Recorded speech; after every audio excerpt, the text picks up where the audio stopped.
नमस्कार बालमित्र हो. आज आपण इयत्ता 6वी विषय मराठी पाठ क्रमांक 4 अनुभवांच्या खाणी या पाठाखालील संपूर्ण स्वाध्याय आज आपण पाहणार आहोत. जर तुम्ही चॅनलवरती नवीन असाल तर सगळ्यांनी आपल्या चॅनलला सबस्क्राईब करा, व्हिडिओला एक लाईक करा आणि लाईक केल्यानंतर हाईपचं बटन प्रेस करा. आणि तुम्हाला अजून कोणत्या विषयाचा स्वाध्याय पाहिजे तेही मला कमेंट करून सांगा. चला तर मग आता व्हिडिओला सुरुवात करूया. आम्हाला हे समजले. प्रश्न क्रमांक 1 का ते लिहा. त्यातील पहिला आहे, घरी येताना सौरभचा चेहरा फुललेला होता कारण. त्याचं उत्तर आहे, घरी येताना सौरभचा चेहरा फुललेला होता कारण शाळेत झालेल्या मणींवरील स्पर्धेत सौरभचा प्रथम क्रमांक आला होता.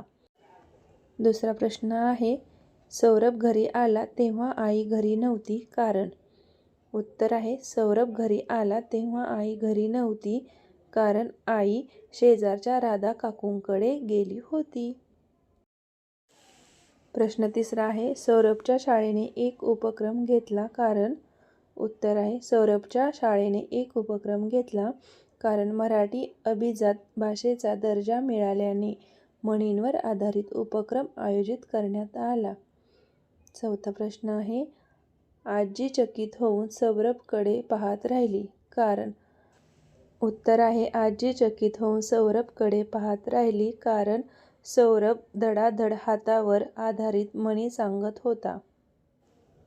चला तर पुढचा प्रश्न काय आहे. प्रश्न क्रमांक 2 कोणते लिहा. त्यातील पहिला आहे, राधा काकूंकडे गेलेली. उत्तर आहे, आई. दुसरा आहे, म्हणी व वाक्प्रचार या पुस्तकाचे लेखक. उत्तर आहे, डॉक्टर अरुण जोशी. तिसरं आहे, धडाधड म्हणी सांगणारा. उत्तर आहे, सौरभ. सौरभकडे कौतुकाने पाहणारी. उत्तर आहे, आजी. पुढचा प्रश्न क्रमांक 3 आहे, 2 ते 3 वाक्यात उत्तरे लिहा.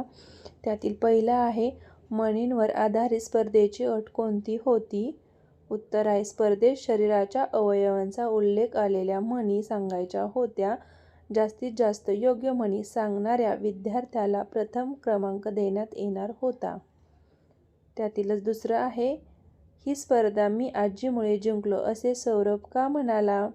उत्तर आहे, आजी बोलताना नेहमी म्हणी वापरत असे, त्यामुळे सौरभला अनेक म्हणी सहज लक्षात राहिल्या आणि तो स्पर्धेत प्रथम क्रमांक मिळवू शकला. म्हणून सौरभ ही स्पर्धा मी आजीमुळे जिंकलो असे म्हणाला. त्यानंतर पुढचा प्रश्न आहे, म्हणी व वाक्प्रचार यांची वैशिष्ट्ये कोणती.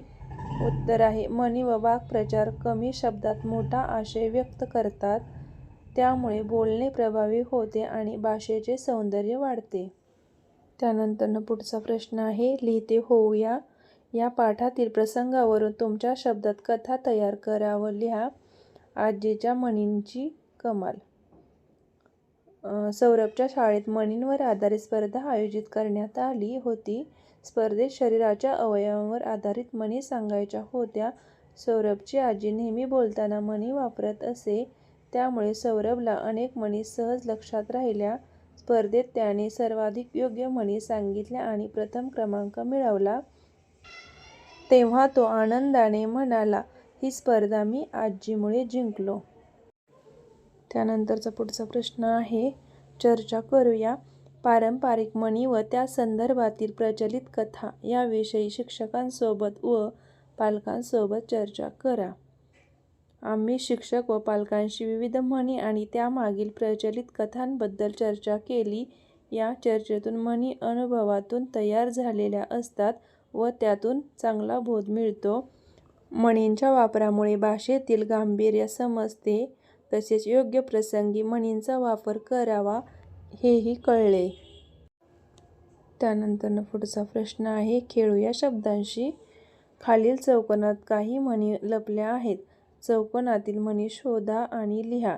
शिक्षकांच्या मदतीने अर्थ माहिती करून घ्या.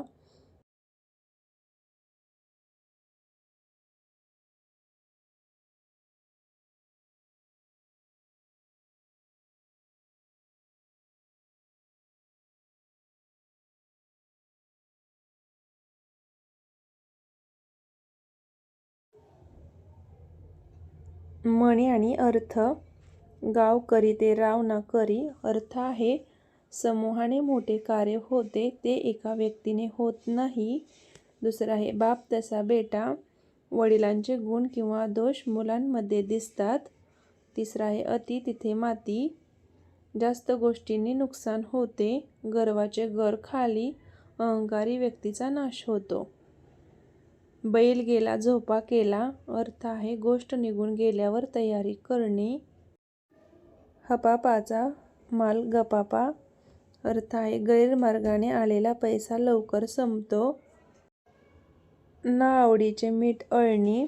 अर्थ आहे ज्याच्यावर प्रेम नाही त्याच्या चांगल्या गोष्टी खटकतात.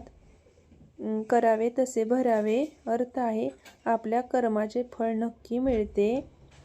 त्यानंतर इकडे आड तिकडे विहीर. अर्थ आहे दोन्ही बाजूने अडचण. त्यानंतर पुढचं आहे आयत्या बिळावर नागोबा. अर्थ आहे कष्ट न करता दुसऱ्याच्या गोष्टींवर ताबा मिळवणे. कोल्हा काकडीचा राजा. अर्थ आहे लहान माणसे क्षुल्लक गोष्टीने संतुष्ट होतात. त्यानंतर कर नाही त्याला डर कशाला. अर्थ आहे ज्याने काही चुकीचे केले नाही त्याला कशाची भीती वाटत नाही. चला पुढचा प्रश्न आहे प्रश्न क्रमांक 2. पाठात आलेल्या म्हणींचा अर्थ समजून घ्या व वाक्यात उपयोग करा. त्यातील पहिला आहे आपला हात जगन्नाथ. अर्थ आहे स्वतःच्या कष्टावर विश्वास ठेवणे. वाक्य आहे आपला हात जगन्नाथ मानून मोहनने मेहनत केली आणि यश मिळवले. त्यातीलच दुसरं आहे एका हाताने टाळी वाजत नाही. अर्थ आहे कोणत्याही गोष्टीत दोन्ही बाजू कारणीभूत असतात. वाक्य आहे रमेशने भांडण्याची सुरुवात केली असली तरी सुरेशही भांडला. शेवटी एका हाताने टाळी वाजत नाही हेच खरे. पुढची म्हणी आहे तिसरी हाताच्या कंकणाला आरसा कशाला. अर्थ आहे उघड गोष्टीस पुराव्याची गरज नसते. वाक्य राहुलची हुशारी सर्वांनाच माहिती आहे. हाताच्या कंकणाला आरसा कशाला. त्यानंतर चौथा आहे हात दाखवून अवलक्षण. अर्थ आहे स्वतःहून स्वतःवर संकट ओढवून घेणे. वाक्य आहे शांत चाललेल्या कामात विनाकारण हस्तक्षेप करून रमेशने हात दाखवून अवलक्षण केले. त्यानंतर पाचवा आहे जिच्या हाती पळण्याची दोरी ती जगाने उद्धरी. अर्थ आहे आई मुलांवर चांगले संस्कार करते. वाक्य आईच्या संस्कारांमुळे मुलांचे जीवन घडते. जिच्या हात पळण्याची दोरी ती जगते उद्धारी. त्यानंतर 6वी म्हण आहे तेल गेले तूप गेले हाती दुपाटणे राहिले. अर्थ आहे सर्वस्व गमावून काहीच मिळाले नाही. वाक्य जास्त नफ्याच्या मोहात अमितने दोन्ही व्यवसाय गमावले. शेवटी तेल गेले तूप गेले हाती राहिले दुपाटणे. त्यानंतर प्रश्न क्रमांक 3 समानार्थी शब्द लिहा. पहिला आहे शाळा. त्याचा समानार्थी शब्द विद्यालय. दुसरा आहे घर गृह. तिसरा आहे हात कर. त्यानंतर प्रश्न क्रमांक 4 आहे हात व हस्त हे एकाच अर्थाचे शब्द आहेत. खालील शब्दात हात व हस्त लपलेले आहेत. ते शब्द वाचा व त्यांचे अर्थ समजून घ्या. असे इतर अवयवांवर आधारित शब्द शोधा व लिहा. हातोडा हातकंकण हातकडी हस्तक्षेप हस्तकला हातमोजे हस्तरेषा हस्ताक्षर हातखंडा हस्तलिखित हस्तदोलन हस्तगत हातशिलाई हस्तमुद्रा हातचलाखी. उत्तर इतर अवयवांवर आधारित शब्द. पहिला आहे पादचारी. दुसरं दंतवैद्य. तिसरा आहे शिरशास्त्रण. चौथा आहे नेत्रतज्ञ. पाचवा आहे मुखपृष्ठ. 6वा आहे पात्रदाने. 7वा आहे नेत्रदान आणि 8वा आहे मुखवटा. त्यानंतर कृतीतून शिकूया. उपक्रम आहे पाठात आलेल्या म्हणींव्यतिरिक्त मानवी अवयवांवर आधारित असलेल्या वासमणी माहिती करून घ्या. जास्तीत जास्त म्हणींचा संग्रह करा व वहीत लिहा. उत्तर आहे पहिलं पाय रोवून उभे राहणे. दुसरं आहे तोंडाला पाणी पुसणे. तिसरं आहे कानडोळा करणे. चौथा आहे डोळ्यात तेल घालून पाहणे. 5वा आहे नाकाने कांदे सोलणे. 6वा आहे तोंडाची वाफ दवडणे, 7वा आहे डोक्यावर घेणे आणि 8वा आहे छाती ठोकपणे सांगणे. म्हणींचा अचूक अर्थ सांगणारा पर्याय निवडा. पहिला आहे घरोघरी मातीच्या चुली. तर त्यात पर्याय दिलेले आहेत 4. त्यातील पहिला आहे सर्वांच्या घरात मातीची चूल असते. दुसरं आहे सर्वत्र सारखीच परिस्थिती असते. तिसरं आहे मातीच्या चुली वापरणे योग्य असते. आणि चौथं आहे चुली मातीपासून बनवतात. तर याचं बरोबर उत्तर आहे सर्वत्र सारखीच परिस्थिती असते. त्यानंतर दुसरं थेंब थेंब तळे साचे. त्यातले पर्याय पहिला आहे थेंब थेंब पाणी साचून तळे भरते. दुसरा पर्याय आहे तळ्यात येणारे पाणी थेंबा थेंबाने एकत्र झालेले असते. तिसरा आहे थोडी थोडी बचत केल्याने कालांतराने मोठा साठा होतो. आणि चौथा आहे तळे आटण्यासाठी पावसाची वाट पाहावी लागते. तर यातलं बरोबर काय आहे तिसरं थोडी थोडी बचत केल्याने कालांतराने मोठा साठा होतो. या पाठाखालील संपूर्ण स्वाध्याय आपण अभ्यासलेला आहे.